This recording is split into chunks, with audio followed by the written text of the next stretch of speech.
So the moment those supposed leaked trailer clips started hitting the internet, the obvious question popped up. Is this real or not? But here's the thing. Sony indirectly confirmed it was real by doing the most Sony thing possible, yanking the footage off the internet. YouTube channels, X accounts, basically everywhere that posted the recording, removed by copyright holders. Gone. Evaporated.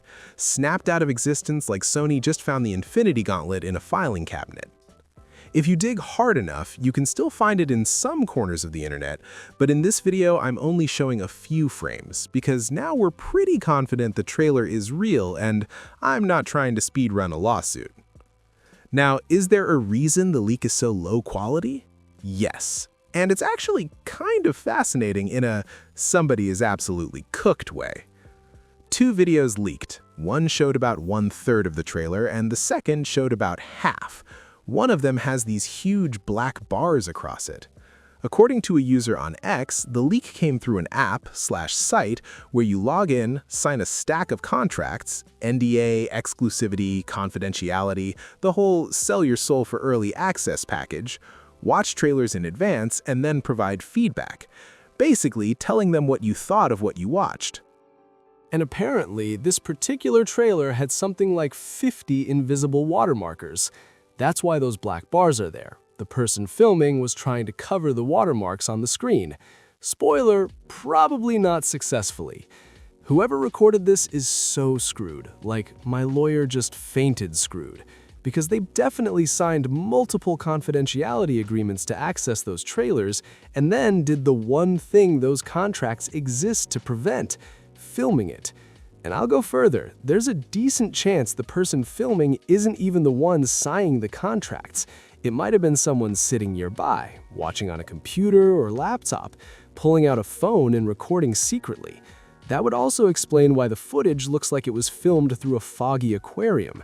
And honestly, this leak is more extreme and worse than the X-Men/Avengers Doomsday leak I covered recently.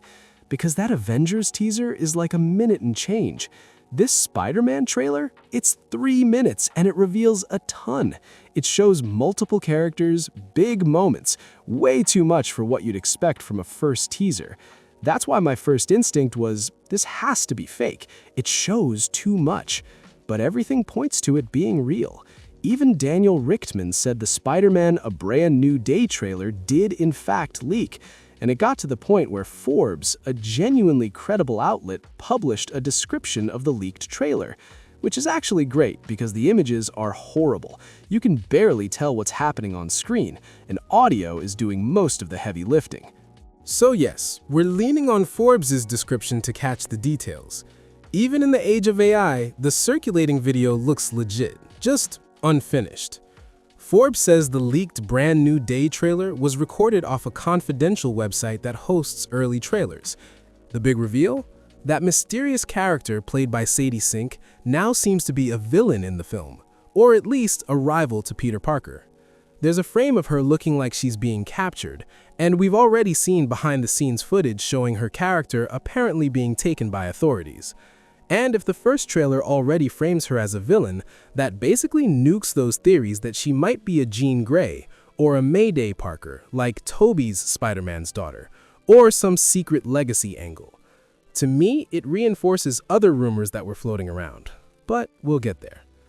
Now, from the confusing visuals, people also identified a bunch of characters: Scorpion in a prison-type suit, Bruce Banner showing up, Punisher at the end, Tombstone, Lapide, and an army of red ninjas. First, yes, that's a lot of villains appearing in one trailer, and to me that strongly suggests most of these confirmed villains are going to be cannon fodder, obstacles Spider-Man beats during a time jump. What was Spider-Man doing from the last movie to the start of this one?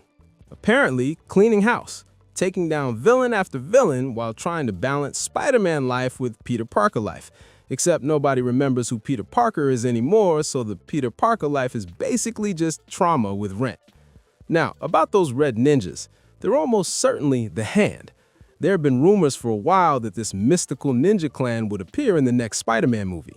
The thing is, the Hand is usually much more connected to Daredevil, and in a more recent comic run, Frank Castle, Punisher, became leader of the Hand as part of a story about trying to reclaim the life of his wife. And yes, that was also the era where Punisher's symbol changed and people lost their minds. Disney does that thing where they make a radical change, watch the internet catch fire, then slowly drift back toward the classic look. In the comic, at least, there was an actual narrative reason.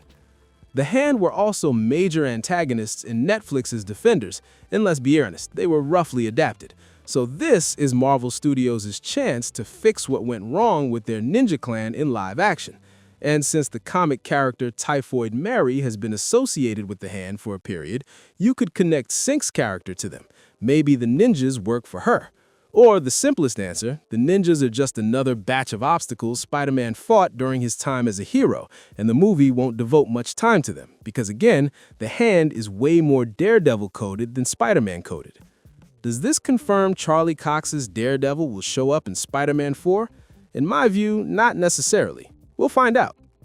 Now back to Forbes' trailer breakdown. What's actually said in it? The trailer starts with the song playing, something like, "New York, I love you, but you're bringing me down." And that's basically a perfect summary of Spider-Man's life after No Way Home. Because Peter loves New York, that's core Spider-Man DNA, but the city is also a canvas of trauma for him now. He lost Aunt May, he lost his friends, he lost everyone who knew him because nobody remembers him anymore. And on top of that, villains keep popping up like the city has a subscription service. New York, I love you, but you're bringing me down. Yeah, that's Spider-Man. That's the brand. While the song plays, we hear Spider-Man narrating. "Hi, my name is Peter Parker. You don't remember me, but we knew each other. Something bad was going to happen, and the only way to stop it was to make everyone forget me.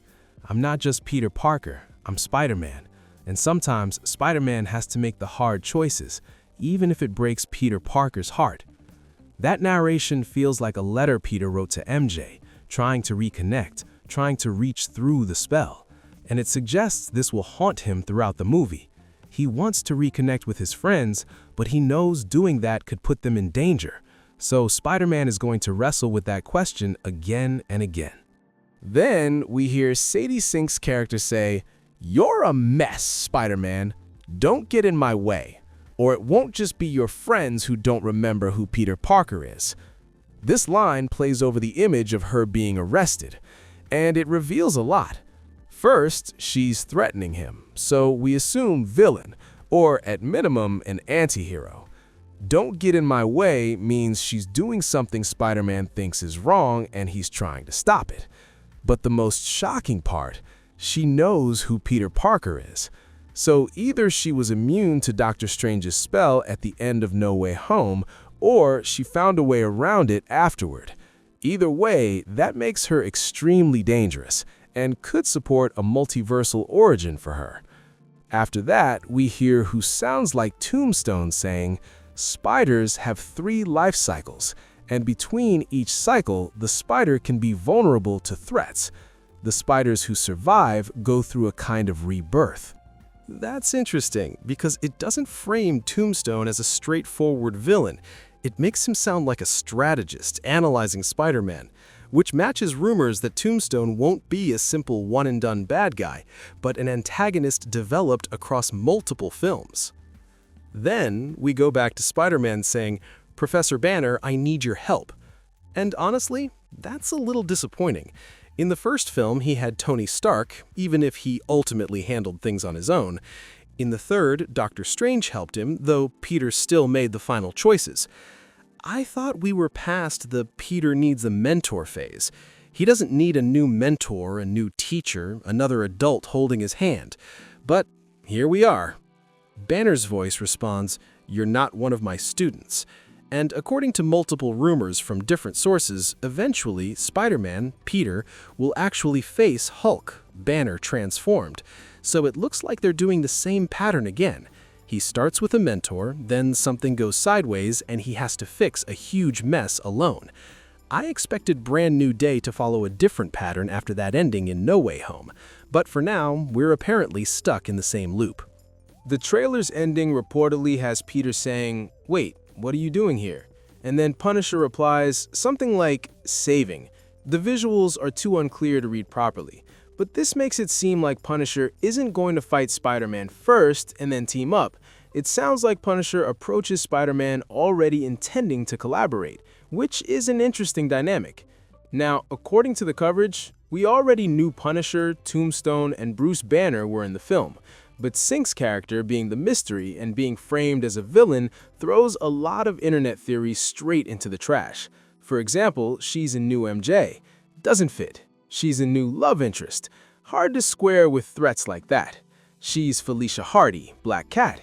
I actually disagree with people ruling that out completely. Black Cat is still a possibility. Not the strongest one, but it can fit. An anti-hero could threaten Peter like that and could discover his identity somehow, stealing documents, etc. But she definitely doesn't fit as a helper of Punisher, and she doesn't fit as Jean Grey, and she doesn't fit as Mayday Parker, and she doesn't fit as Spider-Woman either. But the site reminds us, her character is expected to appear again in Secret Wars. I've already mentioned that here before. So she's not disposable, not a one-movie character who gets killed off quickly. She's important. And that leads into the rumor I find most interesting, and that I've brought up multiple times, that the movie's villain, which would be Sink's character, might be Shathra, a wasp goddess from the Web of Life who hunts spiders. That implies she's multiversal and came to New York following Spider-Man's trail, especially after that multiversal spell that made everyone forget Peter Parker. If that's true, it flips expectations. What we thought would be a purely urban movie becomes a multiversal movie. And there were rumors before filming that Marvel wanted Spider-Man 4 to be totally street-level and urban, while Sony wanted to pull it back toward the multiverse again. Because No Way Home was multiverse and was a massive success, and Sony wants to cash in. Shocking behavior from a corporation, I know, call the press. Apparently, they found a middle ground. Spider-Man 4 is urban, but has universal/multiversal elements, and those elements could be represented by Sink's character. But then another piece of info flips the table again. According to Daniel Richtman about Sink's character, he said, paraphrasing, he has reason to believe this whole Shathra thing is an intentional prank from the Spider-Man 4 production to confuse scoopers. Meaning, the film's team may have planted clues to journalists so the rumors would be completely wrong about what happens in the actual movie. And he adds, he thinks she'll be another character entirely. Early rumors did say Sony wanted her character to be the big mystery, the big reveal of the movie. And so far, they're succeeding. That's also why when the trailer first leaked, I thought it was fake. I didn't think they would show her at all in a first teaser. So what happens now? I'm dying for the disaster of this trailer finally releasing in HD online. Sony, please just rip the Band-Aid off and drop it already. But it might still take time even with the leak because Forbes reported the trailer was unfinished. No studio is going to release a trailer with incomplete VFX. It would look terrible. And it can't be a coincidence that this leaked right around the same time the Avengers Doomsday teaser leaked too. I think someone in the Sony pipeline or one of these leakers who are about to get obliterated didn't want to miss the hype wave, and maybe it even pushed Sony to accelerate their Spider-Man trailer plans to release sooner. I really want to see what comes out of this. What do you think?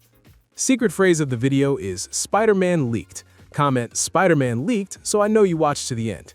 On the side, you've got other videos you can watch right now. Thank you for your phenomenal company, and I'll see you next time.